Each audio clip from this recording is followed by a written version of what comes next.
মাতুরিদের আকীদা সম্পর্কে কিছু বলার অনুরোধ হলো। ওরে আল্লাহ, এটা বিশাল ব্যাপার, বিশাল ব্যাপার। সংক্ষেপে বলি, 73 ফেরকার মধ্যে 2টা ফেরকা হচ্ছে আশারি মাতুরিদিয়া। 72 ফেরকার মধ্যে 2টা ফেরকা, যাদেরকে রাসূলুল্লাহ সাল্লাল্লাহু আলাইহি ওয়াসাল্লাম বলেছেন কুল্লুহুম ফিন্নার ইল্লা ওয়াহিদা, আহলুস সুন্নাহ ছাড়া। আর যারাই এরকম নিজেদের নাম ভিন্ন করে ফেলেছে, বুঝলেন কিনা, আমরা আহলুস সুন্নাহ ওয়াল জামাত। এরা নিজেদের নামই দিছে আশারি, নিজের নাম দিছে মাতুরিদি, এরা তো আহলুস সুন্নাহ হইতে পারে না। আহলুস সুন্নাহ নাম দেখি, আহলুস সুন্নাহ বলুক যে আশারি মাতুরিদি না, আমরা আহলুস সুন্নাহ, এটা বলবেন। আর কি বলে, আশারি হলে তো আহলুস সুন্নাহ, মাতুরিদি হলে তো আহলুস সুন্নাহ, এভাবে হয় না।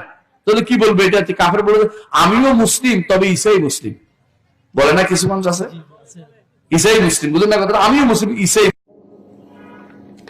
আচ্ছা, এক ভাই জিজ্ঞাসা করেছেন যে আমরা ফিকহে হানাফি, আকীদাতে আশারি মাতুরিদি কেন?